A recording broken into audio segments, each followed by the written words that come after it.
Welcome to Velvet Murmurs, where every whisper hides a secret. I'm so glad you've joined us for today's mystery. Before we begin, tell us in the comments where you're tuning in from. We love hearing from mystery lovers all around the world. Miss Marple and the Veil She Never Lifted. Chapter 1. A Whisper in the Rain. The rain had come suddenly to Millchester, a fine mist at first, barely audible on the roof tiles, then stronger, steadier, as if the skies had finally remembered how to weep. The streets emptied, curtains were drawn, and the heavy silence of a Sunday evening settled upon the village like a woolen shawl, damp from the fog. Miss Jane Marple, wrapped in a grey travel cloak and holding a leather-handled umbrella that had once belonged to her father, stepped carefully from the car that had brought her from the station. She paused on the gravel path, turning to look at the village nurse's cottage where she would be staying for the next fortnight. It was a snug little house, ivy-twined and modest, with lace curtains and a faint glow from a fireplace behind the windows. Miss Marple's goddaughter, Nurse Ivy Trent, appeared at the doorway at once, her figure neat and cheerful in her blue uniform, though her smile faltered just briefly, something Miss Marple noted, as she noted all things. "Oh, Aunt Jane, do come in. I hope the rain didn't soak you." "Not at all, my dear," Miss Marple said, handing over her bag with surprising ease for a woman of her years. "I've always said the best time to arrive anywhere is during a rainstorm. It makes people less inclined to fuss." Ivy chuckled, though her eyes still held something. Not sadness exactly, but a trace of something unsettled. Miss Marple took it in with a mental note and said nothing. Inside, the fire was blazing, and tea had been set. The kettle let out a polite hiss from the stove, but even the warmth of the room couldn't mask the chill in the air. Ivy seemed to want to speak, but busied herself with the cups instead. "It's a lovely little village," Miss Marple offered gently, breaking the silence. "Though it has the look of a place that prefers its troubles swept under hedgerows." Ivy's shoulders tensed. She poured the tea and handed a cup to her aunt. "You always know, don't you?" Miss Marple sipped. "Know what, my dear?" "That something's wrong." There was a pause, and then Ivy sat down opposite her, cupping her own tea with trembling fingers. "She died yesterday, Razia Henderson." Miss Marple looked up slowly. "Oh? You wouldn't have met her. She didn't come out much. Lived up at Henderson House with her father-in-law and brother-in-law since her husband was killed in Burma. Mixed race. From Ceylon originally. Very beautiful. Very quiet." Miss Marple's blue eyes narrowed, not in suspicion, but in attention. "And how did she die?" Ivy hesitated. "They say she jumped from the attic window, but you're not sure she did?" "No," Ivy whispered. "She'd come to see me 3 times in the last 6 months, for bruises, once for a fractured rib. I asked her if she was being hurt. She said no, always no, but she looked so tired. So, shut in." Miss Marple stirred her tea with great care. "And the police?" Superintendent Vale was called. You know the sort. Polite, dismissive. Took one look at the scene and said it was suicide. These foreign girls, always emotional. That's what I heard him mutter. Miss Marple said nothing, but her fingers tapped once against the china cup. She had no friends in the village, only went to church. Even then sat alone at the back. People whispered things, cruel things, about why James married her, about how the colonel never accepted her. But no one really knew her. No one tried. "And what about the family?" Miss Marple asked. "The colonel's a proud, cold man, always talking about empire and duty. Stephen, the brother-in-law, he's odd. Too quiet. Lives in the house like a ghost. Mrs. Grange, the housekeeper, she's been with them for 30 years, loyal but grim. And the vicar?" Ivy hesitated again. Reverend Allerton is careful, too careful, always preaches about modesty and silence. He didn't even mention her name in today's sermon. Not even in prayer? No, just a soul passed from among us. That was it. Miss Marple set down her cup. "I think," she said softly, "we must take a walk tomorrow. I should like to see Henderson House for myself, and perhaps visit the churchyard. It's only been a day. The funeral hasn't happened yet." "All the more reason. That's when the truth likes to linger, my dear. When people are still pretending it hasn't fully arrived." The rain deepened outside, tapping now like cautious fingers on the windows. Ivy looked down. "There's something else. I shouldn't say it, but when I was cleaning out the surgery drawers, I found a scrap of fabric, torn lace, veil lace, stuffed behind the bandage rolls." Miss Marple raised an eyebrow. "I recognized it," Ivy said. "It was part of her wedding veil. She wore it once to a village fete. It was beautiful, until it wasn't." Miss Marple rose, took a long look out the window into the grey-streaked village road, and spoke more to the rain than to Ivy. "People lift their veils to see the world, Ivy. But sometimes they wear them to keep the world from seeing them." Chapter 2. The House That Spoke in Shadows. Henderson House stood at the top of Millchester's old lane, slightly removed from the rest of the village, not by distance, but by something less tangible, a sense of its own importance. It was the sort of house that had seen better days, but clung to its dignity like an aging officer clings to medals from a forgotten war. The windows were narrow, set deep into stone walls that wept green moss. The chimneys smoked a little more than necessary, as if the house breathed discomfort through every flue. Miss Marple and Ivy approached it on foot, the road still damp from yesterday's rain. Birds called faintly in the hedgerows, and somewhere nearby a gardener's spade struck soil in a slow, rhythmic thud. They had not announced their visit. Miss Marple had always believed that people were far more honest when unprepared. It was Mrs. Grange, the housekeeper, who opened the door. She was a tall, angular woman in a dark grey dress with a black collar and cuffs. Her face bore the expression of someone who had long ago accepted sorrow as part of the furniture. "Yes?" she asked, not rudely, but not warmly either. "Good morning," Miss Marple said cheerfully. "I'm Jane Marple, and this is Miss Trent. We knew Mrs. Henderson slightly from church. We wondered if there might be anything we could do to help. Sewing, baking, that sort of thing." Mrs. Grange looked at them, assessing. Then she stepped aside. "You'd best come in. The Colonel's not down yet, but Mr. Stephen's in the library." The interior of the house was dim. The hallway was narrow, with faded wallpaper and a long runner that muffled footsteps. Family portraits stared down from above, all men in military attire, their gazes severe. The drawing room was neat to the point of suffocation. Not a cushion out of place, not a speck of dust on the hearth. But something in the air felt stale, as if the windows hadn't been opened for more than just weather. Stephen Henderson was standing by the fireplace, his back to them. He turned as they entered. A man in his mid-30s, tall but slightly stooped, with pale skin and thinning hair. His expression was unreadable. "Oh," he said softly. "Visitors?" Miss Marple smiled kindly. "We shan't stay long. I only thought it right to offer our condolences." He nodded slowly. "Thank you. It's appreciated." There was a long pause. Ivy glanced around the room. There were no photos of Razia, only military memorabilia and a single vase of pale chrysanthemums. Mrs. Henderson was very quiet.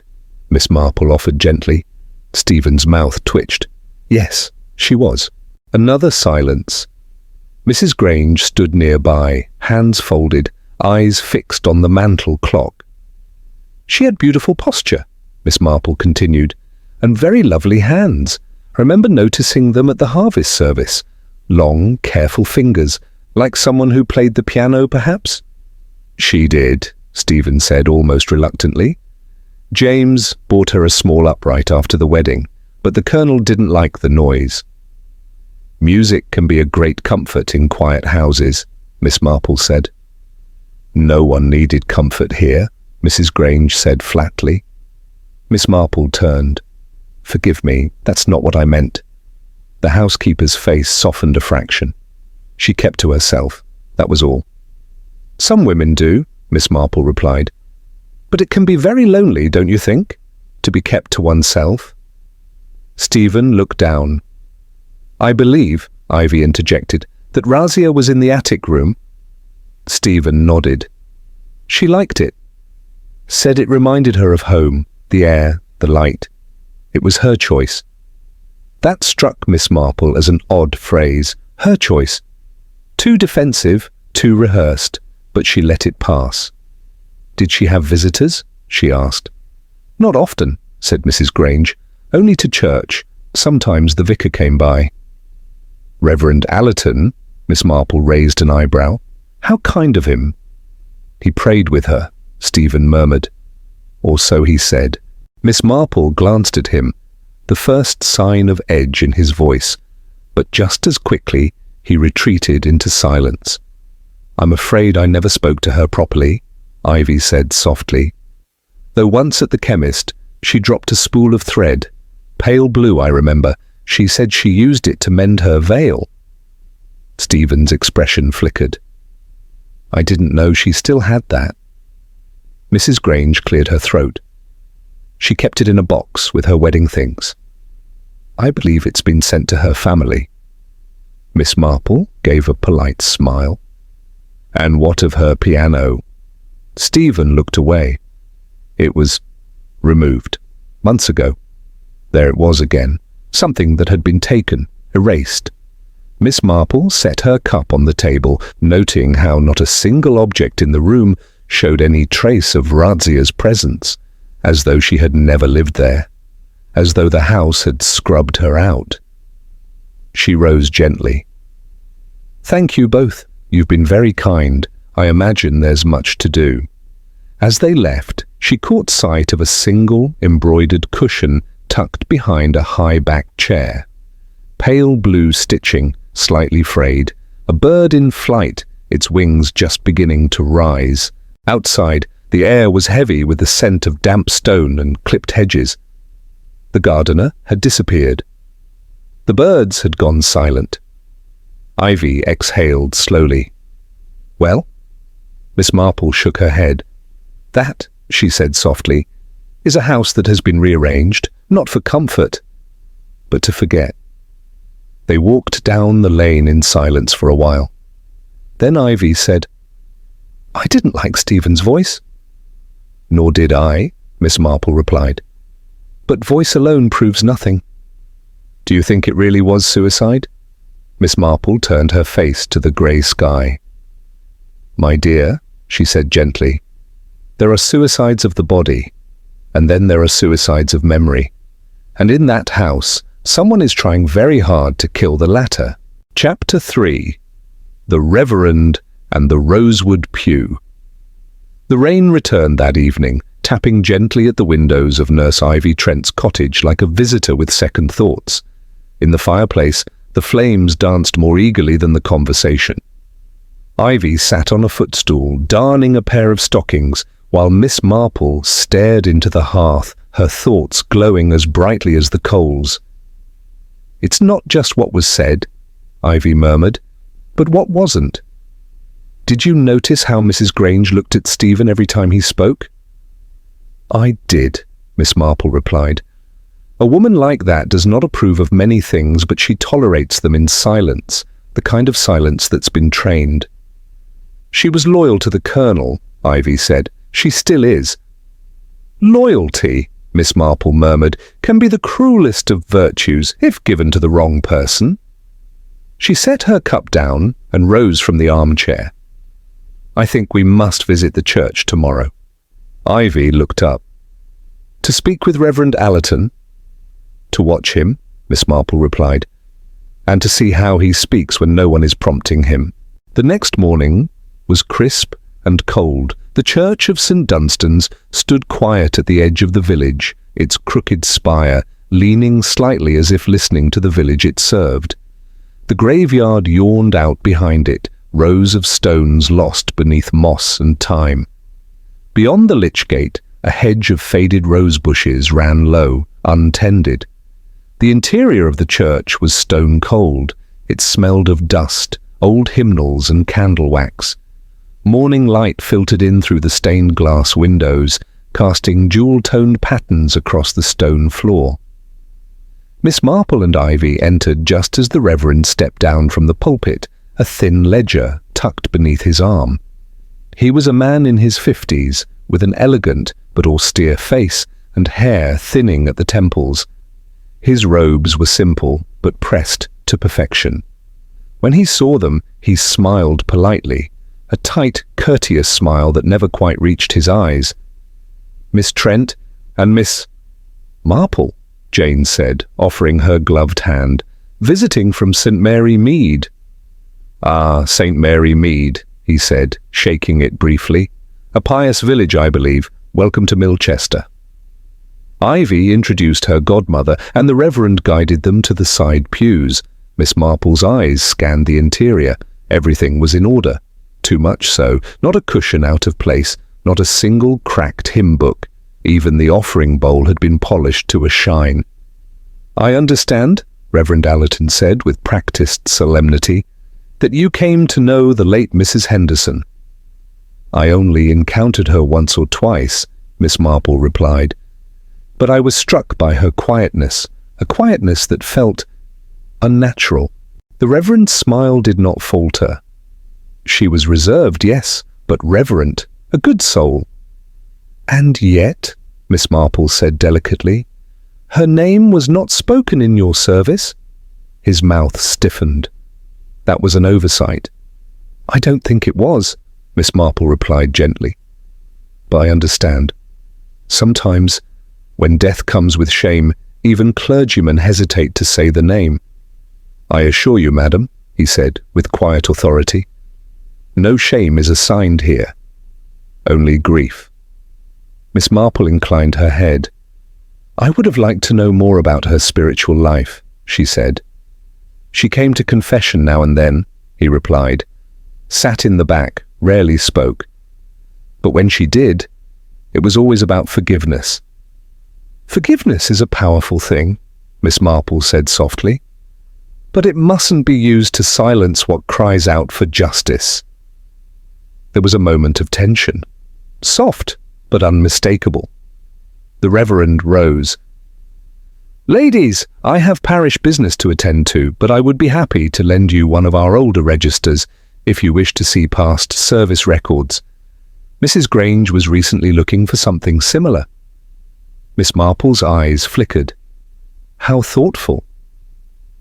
He guided them to the vestry. Ivy followed, watching how he walked, not hurried, but not relaxed either. Controlled. The vestry smelled of wax and paper. Shelves of church records lined the walls. A rosewood chest sat in the corner, above which hung an embroidered cross. Reverend Allerton fetched a thick ledger and opened it on the desk. His fingers moved expertly across the columns. "You'll find the harvest service and Easter attendance here. Mrs. Henderson's name appears sparsely, as I said, quiet." "May I sit in the pew where she usually sat?" Miss Marple asked. He blinked. "Of course." Left alone, Miss Marple made her way back to the nave.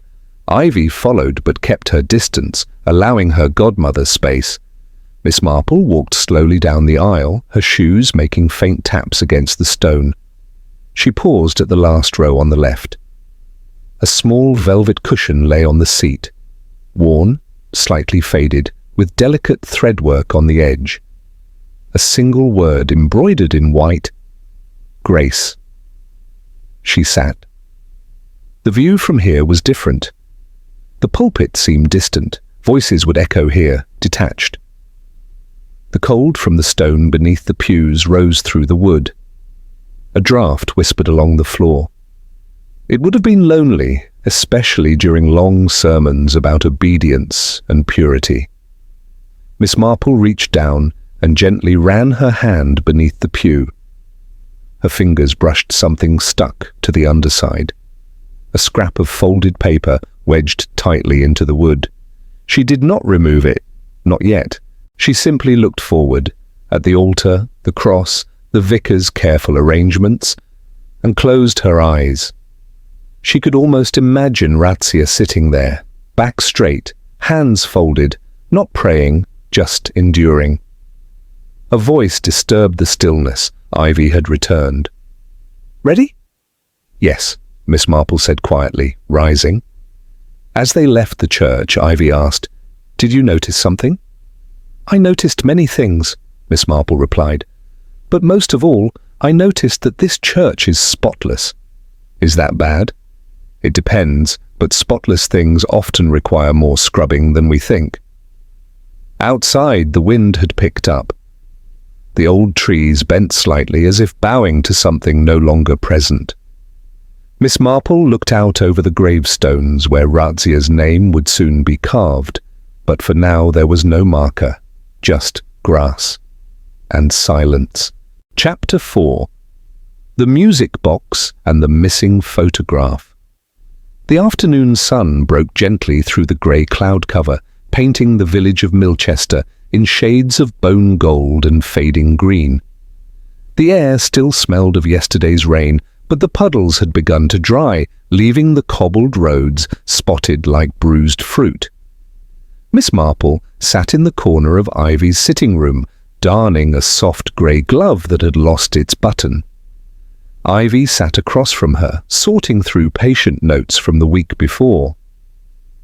The silence was companionable but thoughtful, both women lost in their own patterns. It was Ivy who spoke first. "I received a message this morning from Mr. Peter Rowntree." "The solicitor?" "Yes, he manages the Henderson estate. He said Colonel Henderson asked if I might collect some of Razia's personal belongings from the attic. Apparently her family in Ceylon won't be able to come immediately, and he thought it inappropriate to let them remain scattered."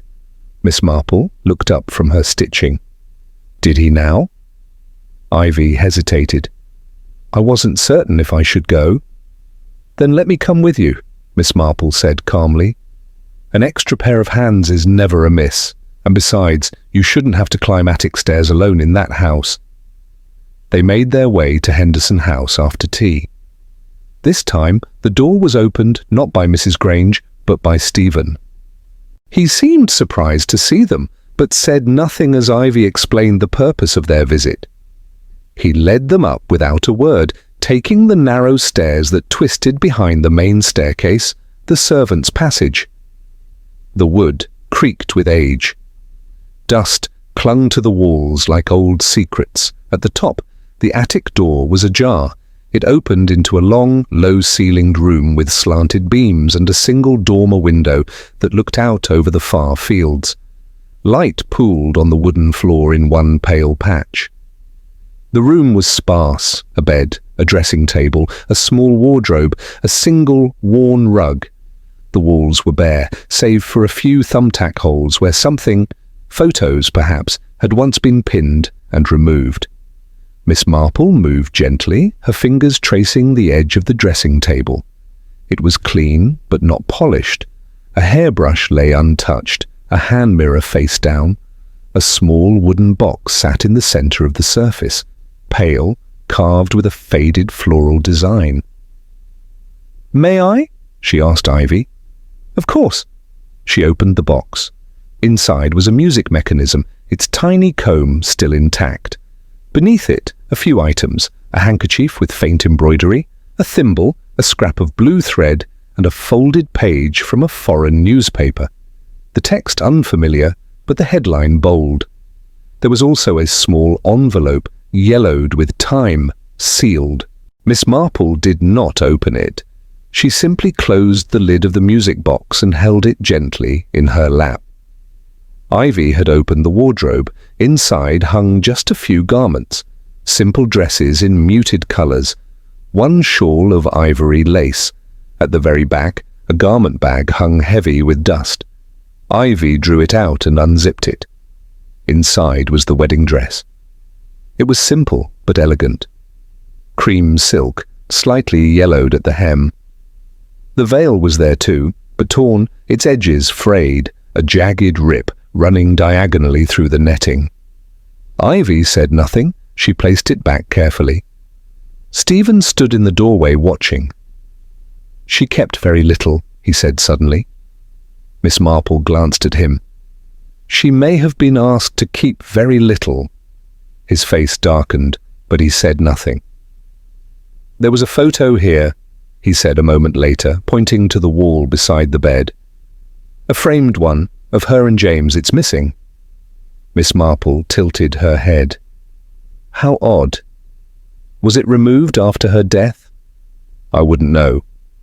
"You slept in the room below this, didn't you?" she asked softly. Stephen hesitated. "Yes, why?" "Oh, no reason, only I thought it must be lonely up here, especially in the evenings." Ivy looked between them, then closed the wardrobe. "I think we've taken what we can," she said quietly. Miss Marple nodded. She placed the music box and the sealed envelope in a small satchel. As they left the room, she turned once, looking back at the slanted ceiling, the neat bed, the untouched rug. The space did not feel empty. It felt recently erased. Back at the cottage, Miss Marple sat with the music box in front of her. She did not open the envelope, not yet. "Ivy," she asked, "do you happen to have any of Razia's medical records?" "I have notes, yes. Confidentially, of course." "Why?" "Did she ever report headaches, nausea, dizziness, sleep disturbances?" Ivy nodded. "All of the above. I assume she was depressed, possibly suffering from trauma after James's death. But I always felt there was more, something under it all." Miss Marple stared at the carved lid of the music box. She was ill, but not from grief alone. She was being worn down, bit by bit, until even her memories no longer belonged to her. There was a pause. "And what do you make of Stephen?" Ivy asked. Miss Marple's answer was slow. "He is a man who has lived too long in a house that does not allow for kindness. And yet, I don't trust silence when it comes from a man who notices missing photographs." Chapter 5. The Girl at the Back Fence. The morning of Razia Henderson's funeral arrived as uneventfully as a Sunday in Millchester ever could.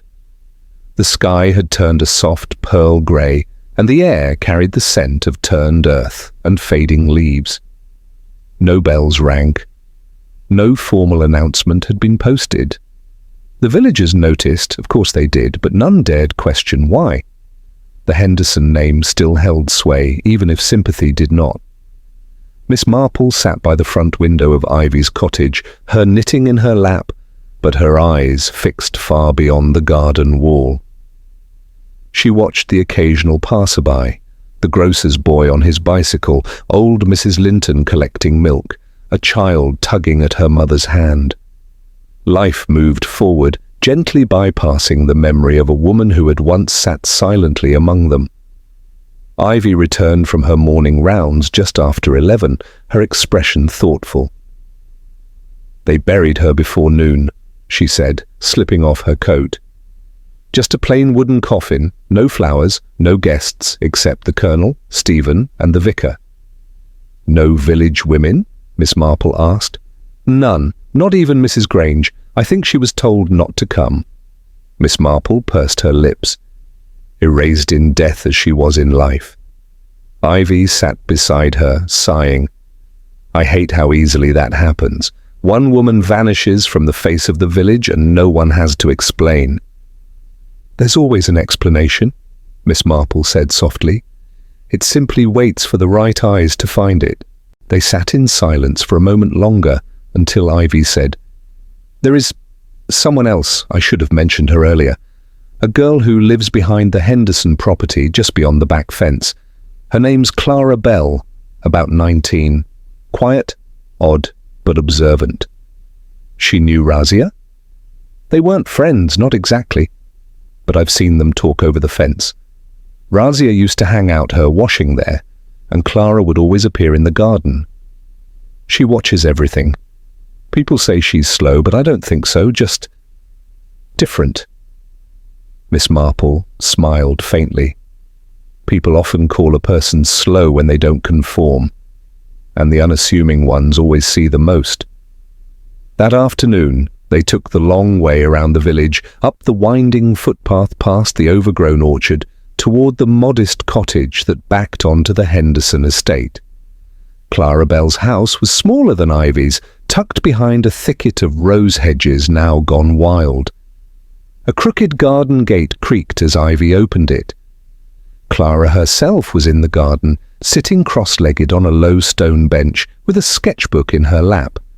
Her pale hair was braided into 2 thick ropes that fell over her shoulders. She looked up as they approached. Her eyes were an unusual shade of grey, large and watchful.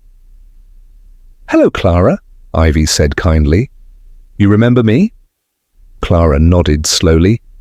"You're the nurse." "This is Miss Marple, my aunt." Miss Marple offered a gentle smile.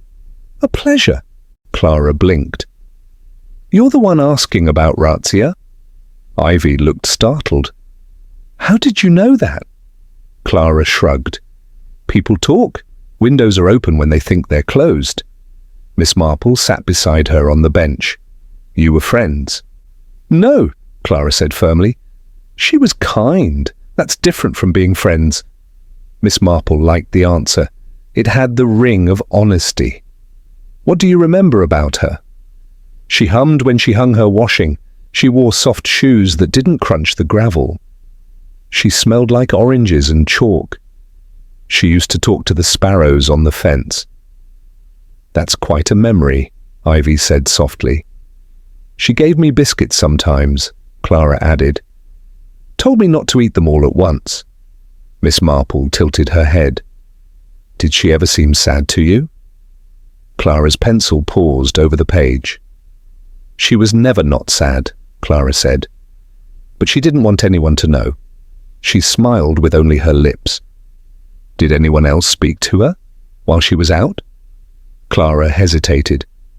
"Sometimes the vicar came, not in robes, in his garden coat. He never used the front gate." That caught Miss Marple's attention, but she did not react. "Did they speak long?" "No, she didn't like it. After he left, she would scrub her hands and sit very still." Ivy looked away. Miss Marple said, "Did you ever see anything strange?" Clara blinked.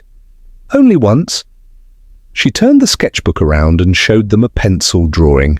It depicted a crooked tree beside the back fence. A figure stood near it, indistinct, shrouded in shadows. Not quite a man, not quite a boy. The details were purposefully vague. "I saw him once, watching the house from the trees. He didn't move, just stared. Then he vanished." "When?" Miss Marple asked. "A week before she died." Ivy touched Clara's shoulder gently. "Did you tell anyone?" "No one asked," Clara replied matter of fact. Miss Marple studied her face. "You're very observant. I notice what I'm not supposed to." Miss Marple smiled. "So do I." On the way back to the cottage, Miss Marple walked slowly, thinking. Ivy stayed silent until they reached the orchard lane. "What do you make of it?" "I make of it," Miss Marple said, "that Clara is not the fool the village believes her to be. And if someone truly was watching the house, then fear did not come from inside alone." "You believe her?" "I believe in her ability to notice what others miss. Whether the watcher was real or a shadow of a deeper truth that remains to be seen." Ivy stopped. "Aunt Jane, you've known many women like Razia, haven't you?" Miss Marple looked into the distance. "Yes, too many. Women who fold their hands politely while the world folds them smaller still." There was wind in the trees now, rustling through the high branches like a warning whispered from the sky. That evening, Miss Marple returned to her room and opened the envelope she had taken from the music box. Inside was a thin piece of folded stationery, blank except for a pressed petal sealed inside, brittle and scentless. No writing, no signature, just a remnant of something once alive. She placed it gently beside her bedside lamp and turned down the light. Outside, Millchester slept, but not peacefully. Chapter 6. Whispers in Lace. The following day, a thin frost coated the village rooftops. It had settled like a hush over Millchester, silvering the hedges and curling at the corners of window panes. Ivy lit a small fire in the sitting room while Miss Marple sat quietly with her notebook open, not writing, just staring at the paper, as if the words might arrange themselves without her help. "What are you thinking?" Ivy asked gently. Miss Marple did not look up. "I am thinking, my dear, of lace." Ivy blinked. "Lace?" "Yes, torn lace, to be precise, found hidden behind your bandages from a wedding veil." "I still don't understand what it means." "Nor do I, but lace is fragile and intimate. It belongs to moments we call sacred. Births, marriages, even deaths. When such a thing is ripped, someone wants to rewrite the memory it held." There was a knock at the door. Ivy opened it to find Mrs. Grange standing on the step once more, this time holding something wrapped in brown paper and tied with string. "I found this in the linen press," she said abruptly. "Meant to send it off, but, well, thought it better to bring it to you." Miss Marple took the parcel with both hands. It was heavier than it looked. She untied it carefully as Mrs. Grange stood stiffly by the door, her coat buttoned high to her neck. Inside the paper was a folded piece of the torn veil, pressed between pages of an old prayer book. Beneath it, oddly, was a faded handkerchief, monogrammed RJH, and a single, bent, silver thimble. "She must have put them aside," Mrs. Grange said. "Maybe she meant to mend it, maybe not." "She kept her initials after marriage," Miss Marple noted aloud. "Razia James Henderson?" The housekeeper nodded. "She never called herself anything else, not even Mrs. Henderson, just Razia." Miss Marple glanced up. "Why bring this to us?" Mrs. Grange looked uncomfortable. "Because the Colonel doesn't like reminders. I thought someone ought to keep them." She turned to leave, but paused. "If anyone asks, I never came." Later that morning, Miss Marple and Ivy walked to the tailor's shop, a modest storefront tucked beside the apothecary, its window lined with bolts of fabric and a mannequin in a half-stitched frock. The tailor, Mr. Wilton, was a wiry man with meticulous fingers and a habit of speaking in whispers, as though each word cost a measure of thread. "Ah, Miss Trent," he said, polishing his spectacles, "and a new visitor." "Miss Marple," Ivy said, "we were hoping you might remember a certain piece of lace, pale ivory, soft weave, hand-trimmed, likely part of a wedding veil, from Ceylon, perhaps?" Mr. Wilton blinked, then tilted his head. "I recall something like that, years ago. The bride brought it in herself, said it had belonged to her grandmother. Lovely thing, too delicate to wear again, so I reinforced the edges." "She brought it alone?" "Oh yes, she always came alone." "Did she ever come back for repairs?" "Twice, a snag the second year. Said it got caught on a nail. I asked how it happened and she laughed, but she didn't mean the laugh." Miss Marple nodded slowly. "Do you still have the swatch?" "Offcut's long gone, but I remember the stitching." He walked to the back of the shop and returned with a folded square of sample lace from his archive. "This is similar in texture but coarser. Hers was finer, almost like gossamer." Miss Marple examined the weave. "It takes a careful hand to destroy something like this cleanly." He gave a knowing smile. "Or a brutal one." They left the shop in silence, The wind had picked up again, swirling leaves around their ankles. "Why lace?" Ivy asked. "Why is that the thread you keep following?" "Because it's personal," Miss Marple said. "It carries no value, only sentiment." "You don't tear something sentimental unless you want to erase what it meant." Razia's veil was a memory. Someone wanted it forgotten. That evening, Ivy brought home a parcel left at the clinic. No name, no note, just wrapped tightly and left in the doorway. Inside was a sepia photograph, creased at the corners, showing Razia in her wedding gown, smiling beside James Henderson.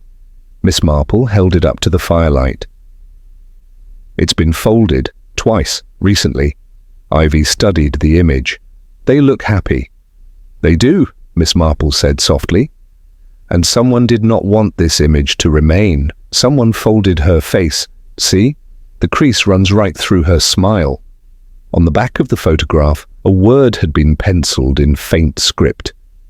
"Obedience." No signature. No date. Just one word. Sharp, strange, and unnatural. Miss Marple slipped it back into the envelope. That night, the village slept in long exhalations, but not Miss Marple. She sat by the small table in her room, the torn veil folded beside her. The word obedience echoed through her thoughts like a hymn sung off key.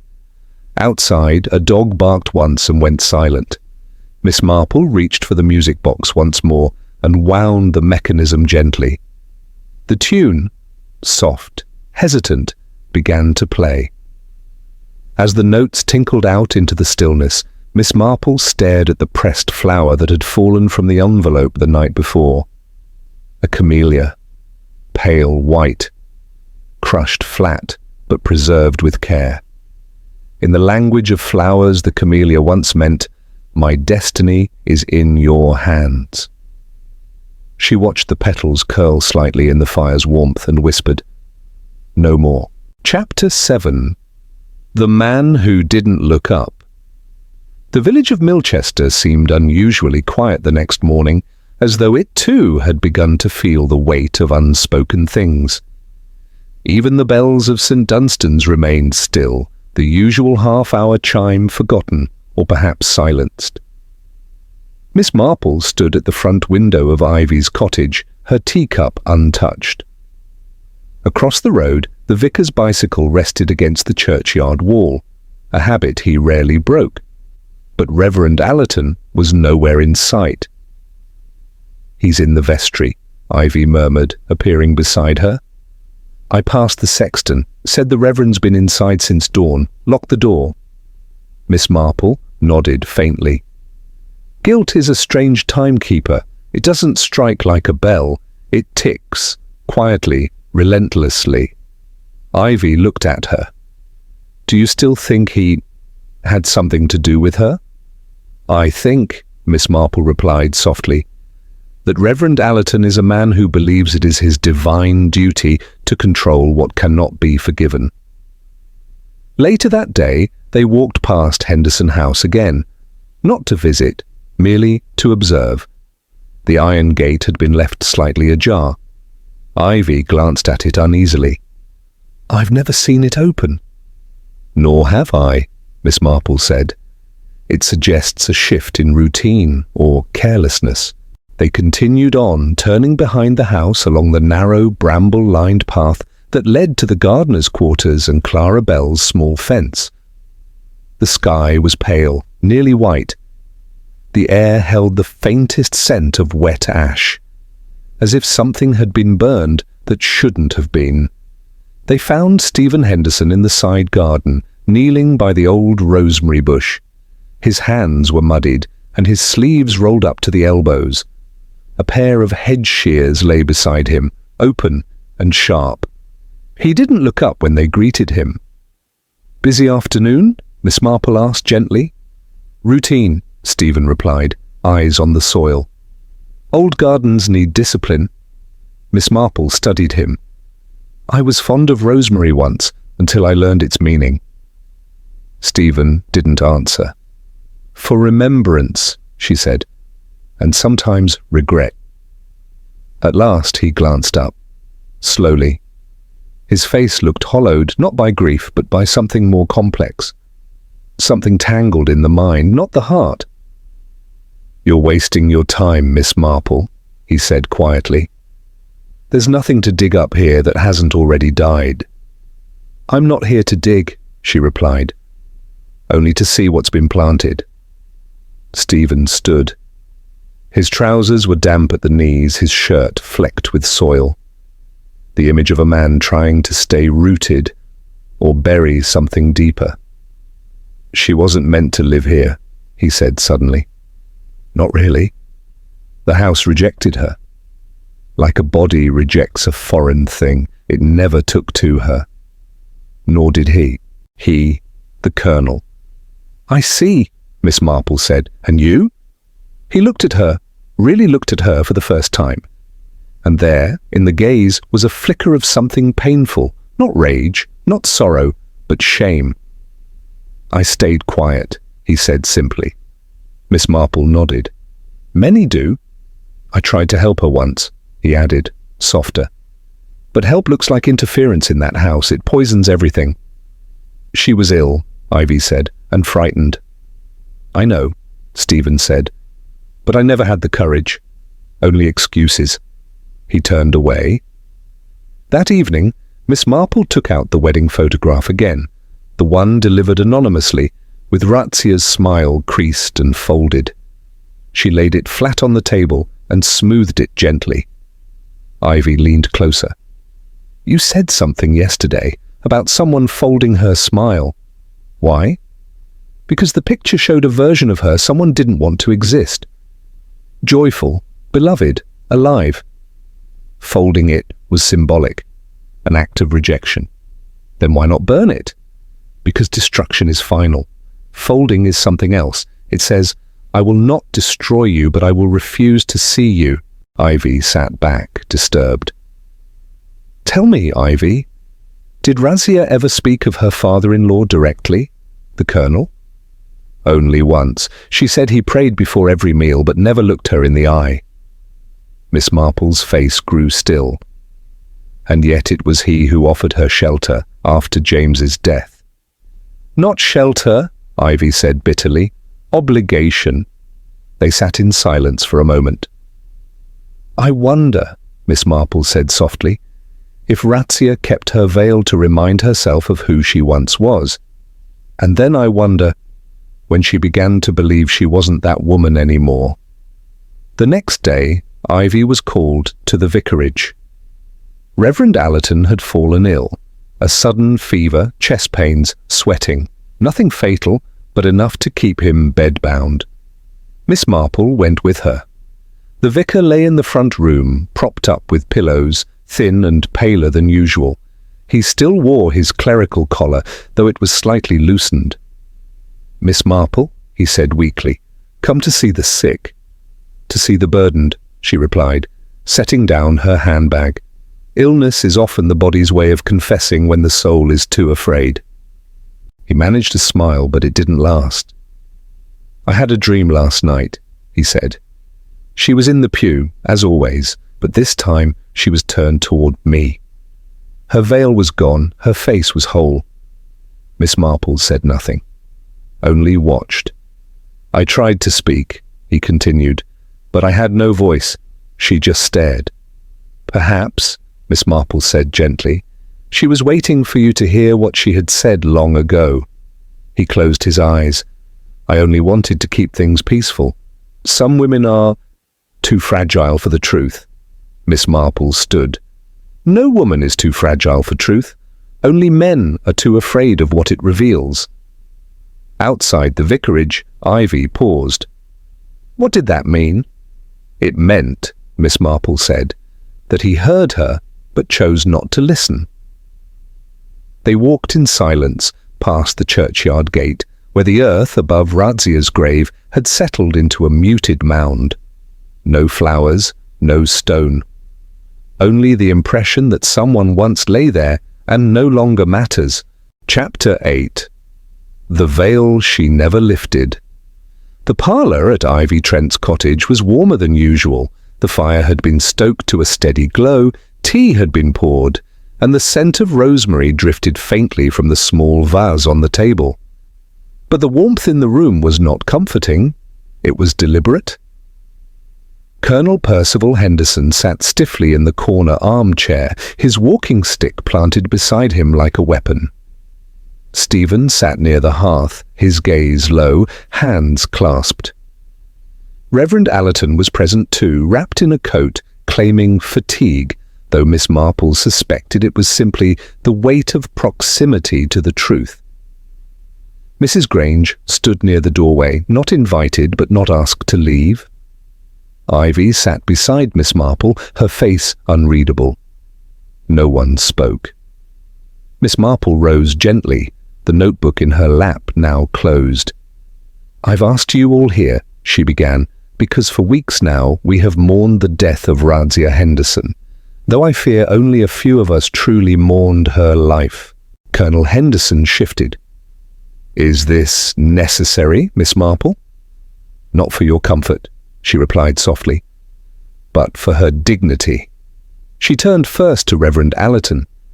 "You saw a troubled young woman, didn't you, Reverend? A girl caught between two cultures, unsure of her place, unsure of her voice." He swallowed. "I tried to offer guidance." "No, sir. You offered silence. You heard her in confession. You admitted so. And when she came to you with fear, possibly abuse, you redirected her toward patience and prayer." The Reverend's jaw clenched.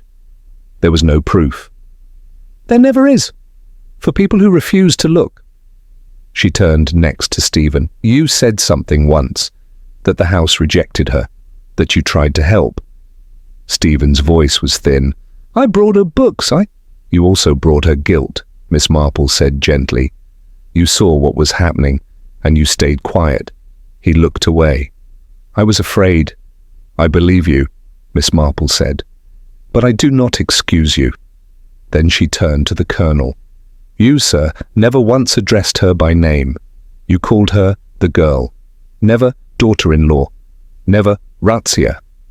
In this village, that was enough for everyone else to decide she didn't belong." The Colonel stared coldly. "She did not suit the household. Her manner, her history, her existence offended your control," Miss Marple said evenly. "She was married to your son, a soldier who died with honor, but she did not grieve the way you preferred. She smiled, she lived, and that disturbed you." There was a heavy silence. "She was strong," Ivy said quietly. "That's what none of them could stand." Miss Marple continued. "But Razia had one comfort, her wedding veil, a thing of beauty, fragile and personal, brought from home. When it was torn, she mended it herself. But one day it was torn beyond repair, not by chance, not by a nail." She held up the piece of lace from the parcel. "This was found hidden, not discarded, hidden. That's not the act of a woman careless with sentiment. It's the act of someone ashamed or frightened." She laid the folded wedding photograph on the table. This was also hidden, folded so her face vanished. A deliberate rejection of her memory, but someone returned it to us. Why? Mrs. Grange stepped forward. "I found it in the Colonel's drawer," she said quietly. "I didn't know what to do, but I knew someone should see it." Miss Marple nodded. "Thank you." Then she opened her notebook. Razia came to Nurse Trent with bruises, a fractured rib, symptoms of fear. She said nothing, but she gave one item to someone she trusted, a girl named Clara Bell. Miss Marple reached into her bag and held up the sealed envelope Razia had hidden in the music box. She had no family nearby, no friends. But she gave Clara this envelope containing her grandmother's camellia petal and a single written sentence in Sinhala. "I had it translated yesterday." She unfolded a small note and read, "If I am found, please tell them I begged him to stop." The air in the room went still. Colonel Henderson stood, face red with fury. "This is conjecture, manipulative nonsense." Miss Marple looked him straight in the eye.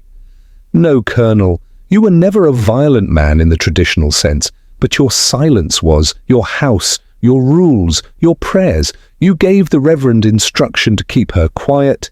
I believe he never admitted what she told him, but she told someone." She turned back to Stephen. "You!" Stephen was trembling. "She didn't mean to tell me. It came out one day. I asked about the bruises. She said they happened at night when she couldn't breathe, that someone would come into her room." He paused. "And she didn't mean the Colonel." Miss Marple took a breath. "Stephen, you were the one watching from the trees." He looked up, horrified. "No, I was watching to make sure she was safe. I followed him. I saw him enter the attic twice that week." "Who?" Ivy asked. Stephen's voice cracked. "The Reverend!" Gasps filled the room. Reverend Allerton stood, barely able to speak. "She came to me. She wanted forgiveness. For tempting others, she confessed." "She obeyed you," Miss Marple interrupted, "because she thought it was the only way to be seen as clean again." There was nothing else to say. 2 weeks later, a new headstone stood in Millchester's churchyard. "Razia James Henderson, beloved daughter, brave wife, gentle soul, you were seen." Miss Marple stood alone at the grave. Ivy joined her a moment later. "She was silenced by the very people meant to protect her," Ivy said. "Yes," Miss Marple replied softly. "But truth is not so easily buried." They stood in silence. Then Miss Marple turned, her face peaceful, her hands clasped. She lifted the veil in the end, not for herself, but for others,